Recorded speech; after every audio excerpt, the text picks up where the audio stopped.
senhores telespectadores, o nosso programa de hoje é sobre o concelho de Oliveira do Bairro. Oliveira do Bairro é um pequeno concelho que faz parte da grande região da Bairrada. Todos sabem o que é a Bairrada. É formada por vários concelhos, este de Oliveira do Bairro, uma parte do distrito de Aveiro, o concelho de Águeda, o da Anadia, o da Mialhada, o de Cantanhede, o de Vagos e até uma faixa ao norte do distrito de Coimbra. É tudo isto que faz a Bairrada. A Bairrada tem este nome porque os solos são constituídos fundamentalmente por argila, por barros. Bom, e durante a Idade Média era uma região muito pobre. Na Bairrada não há castelos, não há mosteiros, não há grandes espaços senhoriais. Era uma terra povoada apenas por raros casais póvoas, como diziam, póvoas de colonos, que os donos da terra, porque isto foi sempre uma terra que pertenceu a grandes fidalgos, punham ali casais a rotear pequenas parcelas da terra com muito trabalho, porque a terra era pobre. E é curioso que é exatamente dessa pobreza que veio a resultar o progresso e a riqueza da terra.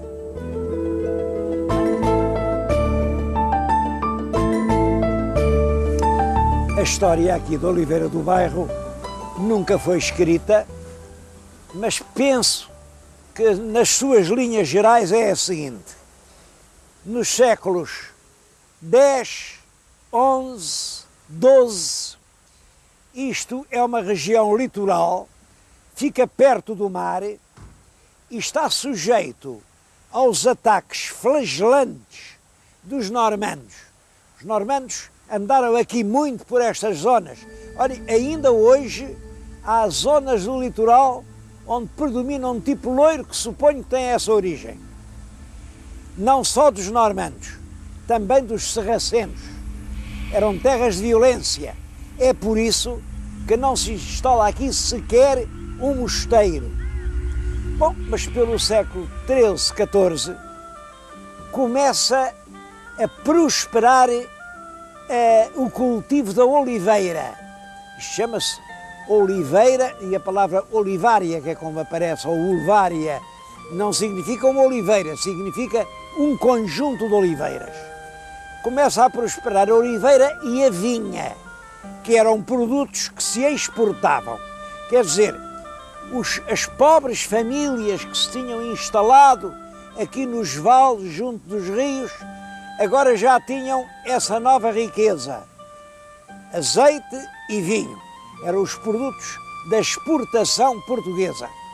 É isso que explica que em 1514 Oliveira do Bairro já é suficientemente importante para que o rei Dom Manuel lhe dê floral. É vila. Claro que não é assim uma vila notável, a gente vê isso pelos templos. Os templos, quer da vila, quer das freguesias, são relativamente modestos, mas é uma vila que progride no século XVIII, muito, por uma razão. No século XVIII, o rio Voga deixou de correr para o mar, alargou a toda aquela baixa de Aveiro. A cidade de Aveiro ia desaparecendo, ficou quase sem habitantes. Muitos deles vieram aqui para Oliveira do Bairro. No século XIX, há outro grande passo em frente, é o comboio. Agora o comboio passa aqui no centro do concelho, aqui carrega os produtos da terra e começa então a fazer-se uma coisa: a cerâmica. Já que isto é a Bairrada, país do barro, vamos lá explorar o barro. E começam a sair daqui vagões e vagões de materiais que ajudam à reconstrução de todo o país que se dá depois da Revolução Industrial. Se não me engano, é esta, em largos traços, a história da Bairrada. Claro, depois do comboio vem a autoestrada. Com a autoestrada, isto hoje é um lugar extremamente central. Isto fica a poucos quilómetros de Aveiro, fica a 40 quilómetros de Coimbra, fica a 70 quilómetros do Porto. É um dos pontos mais centrais do país. E isso é que explica o seguinte: o concelho tem 87 quilómetros quadrados, é dos mais pequenos do país. Pois bem, a população é de 23 mil habitantes, isto dá mais de 200 habitantes por cada quilómetro quadrado. Nós que estamos habituados a ver exatamente o contrário, concelhos muito grandes, populações muito pequenas, vemos que aqui é o contrário que se passa. E notem, aqui não há, apesar dessa gente toda, não há desemprego, antes pelo contrário, há mais empregos do que pessoas. Eles estão aqui a receber de braços abertos quem quer que venha de fora. Há trabalho para todos, assim houvesse gente para o trabalho.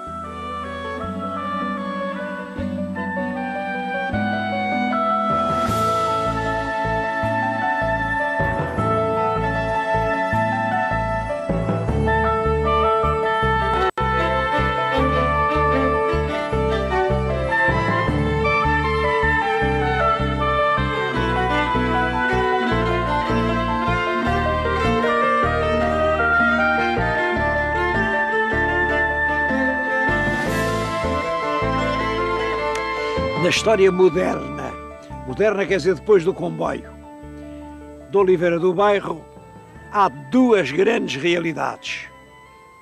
Uma é o barro, como veem, tudo isto é barro até uma grande profundidade, são realmente grandes camadas de barro. E é o barro que vai dar as várias indústrias cerâmicas. A outra é o leitão. O senhor telespectador está farto de ouvir falar e talvez de provar o leitão da Bairrada. Bom, o leitão também tem a sua explicação histórica. Vamos primeiro falar no barro e depois falo-vos no leitão.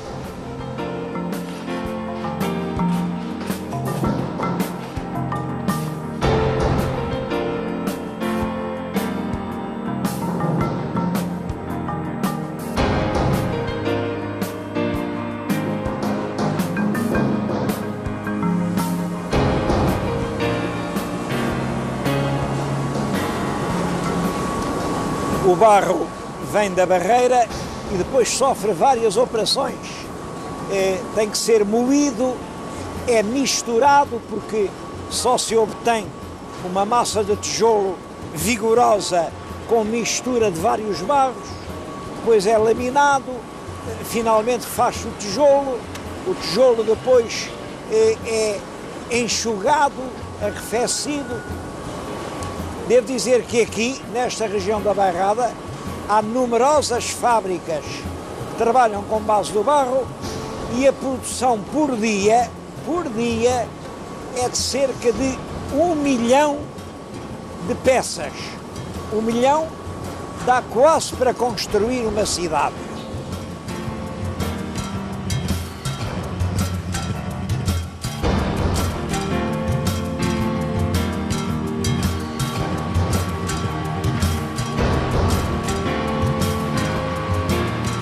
Aqui na Bairrada, uma grande parte da população está ligada ao barro. De uma forma ou de outra, as famílias estão ligadas às muitas indústrias do barro.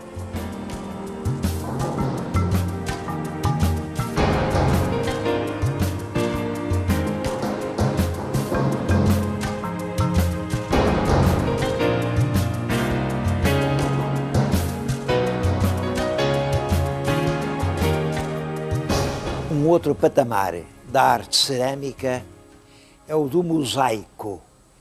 Bom, como todos sabem, o mosaico serve ou para cobrir o chão ou para fazer os lambris nos corredores. Há muitas fábricas de mosaicos aqui na Bairrada. Eu escolhi esta por uma razão. Esta é, no ramo, a principal empregadora. é uma empresa que exporta para todo o mundo, tem nesta altura 4 salões de exposição em Paris, e em Paris muita gente compra deste mosaico, e disseram isto que me surpreendeu, até em Itália. A Itália, naquela lindíssima cidade de Módena, tem um salão de exposições e estão a vender mosaicos em Itália.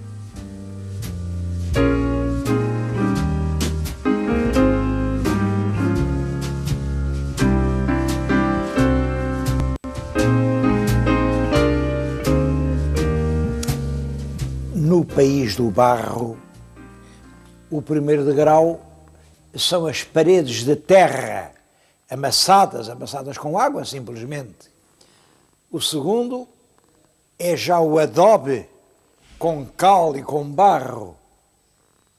O terceiro é o tijolo já cozido no forno.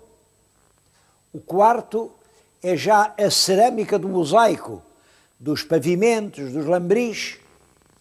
Bom, e as 5 estrelas são a porcelana. Eu estou agora a falar-lhes numa casa que fabrica porcelanas das mais bonitas que se fazem em Portugal.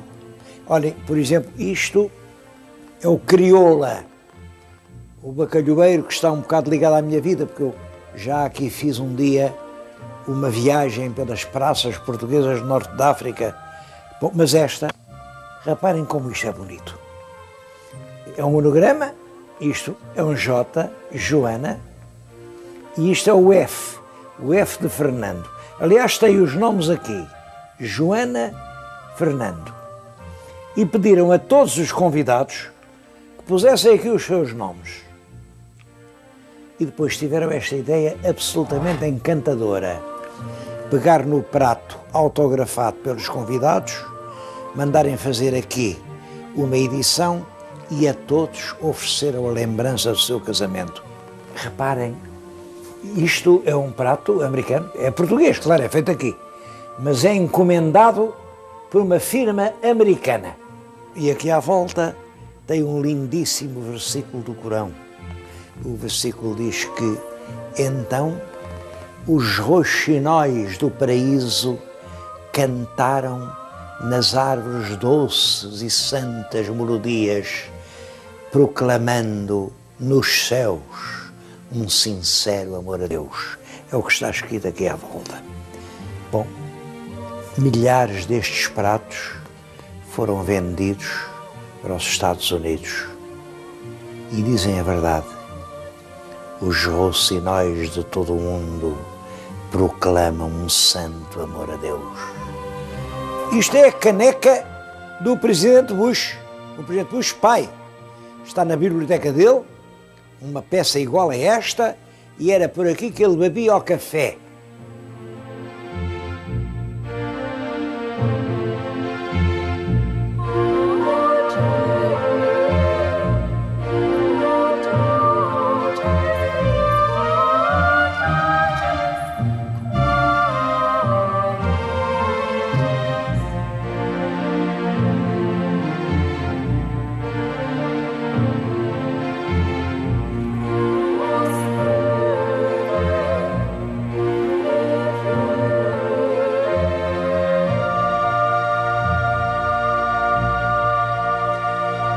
Naturalmente que num concelho que era todo de barro, não podia haver grandes monumentos religiosos, porque as capelinhas das aldeias eram feitas de adobe de terra. Adobe de terra é a terra amassada com água, é claro, dura pouco tempo, ao fim de uma centena de anos, a parede desfaz-se.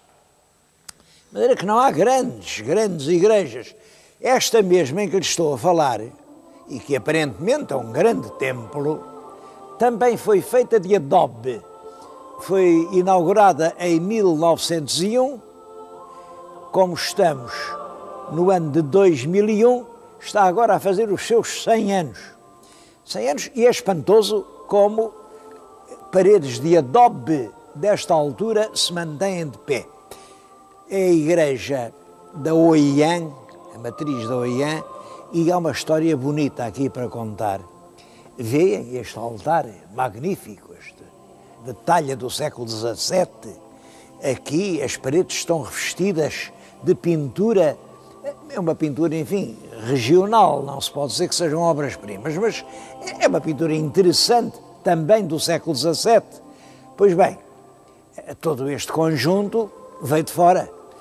Veio de fora porque, quando estavam a fazer a igreja, aqui, os moradores da Oiã, camponeses, que ajudaram a fazer o templo com dias de trabalho de graça, que iam trabalhar, eles não tinham dinheiro, davam trabalho.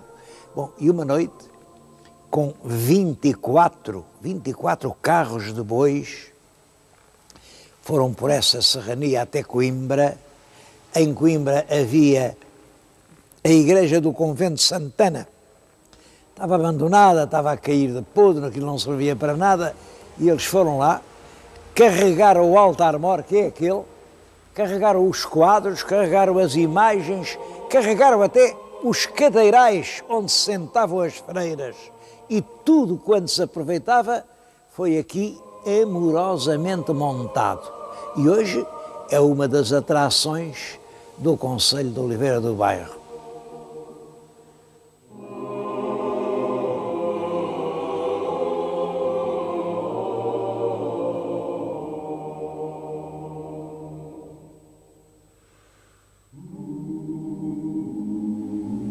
Esta igreja foi construída em substituição de uma outra, muito pequenina, que foi demolida.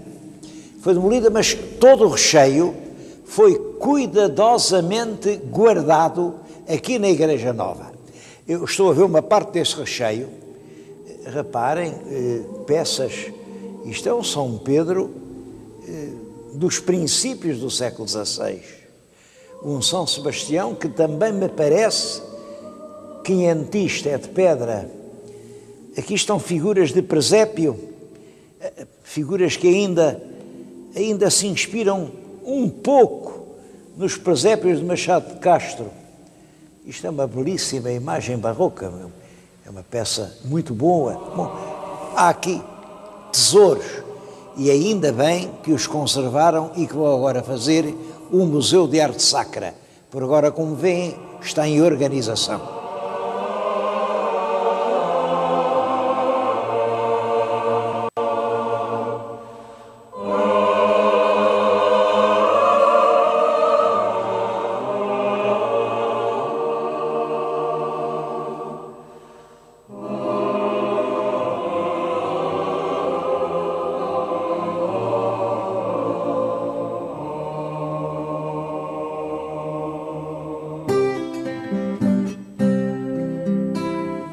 O leitão é uma das riquezas aqui da Bairrada.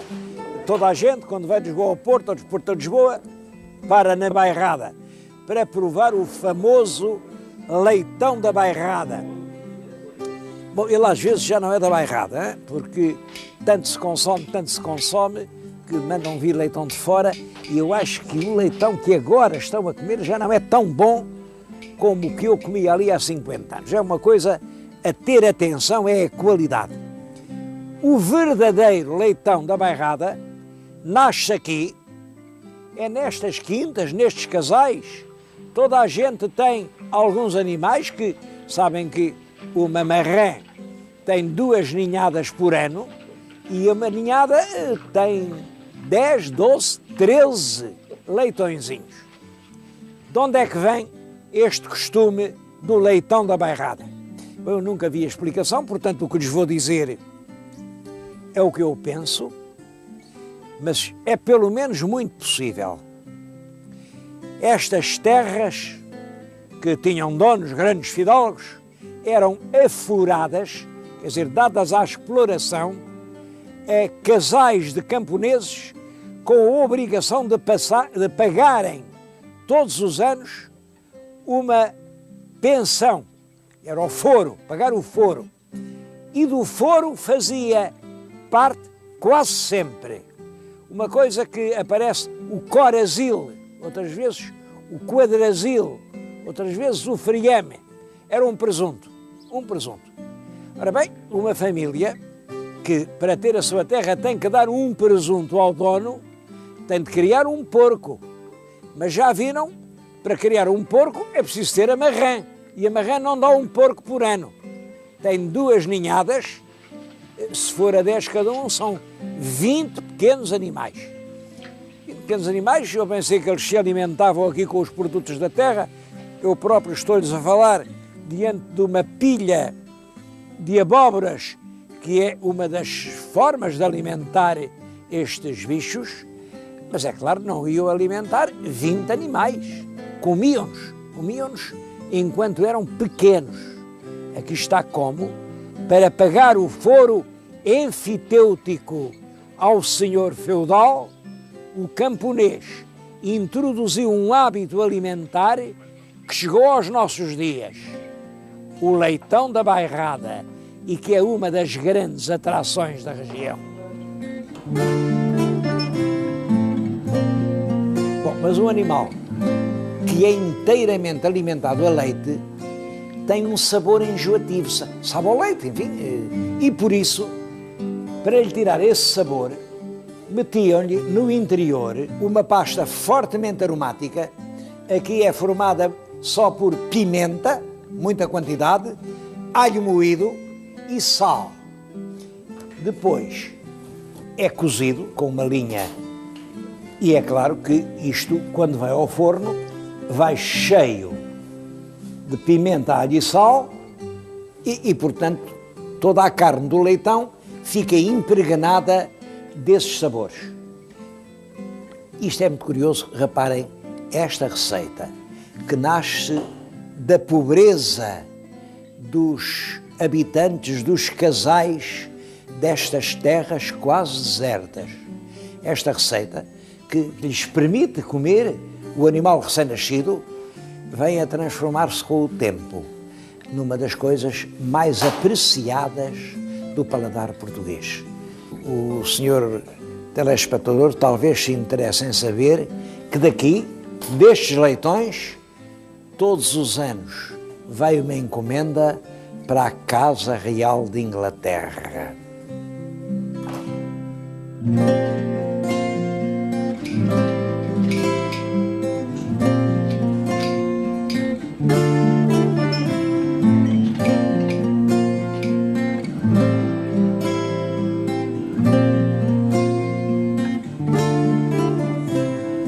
Claro que em Oliveira do Bairro há muito mais que ver que o barro e o leitão. Mas o que eu quis pôr em evidência foi esta situação de uma região que há 50 anos era puramente rural. As pessoas viviam do magro e duro amanho do campo e passavam grandes dificuldades. E no espaço de meio século se transforma numa progressiva cidade industrial a caminhar para a frente, com a população a crescer todos os anos e a viver cada vez melhor. Acho que nesse sentido, Oliveira do Bairro é uma lição para muitos portugueses.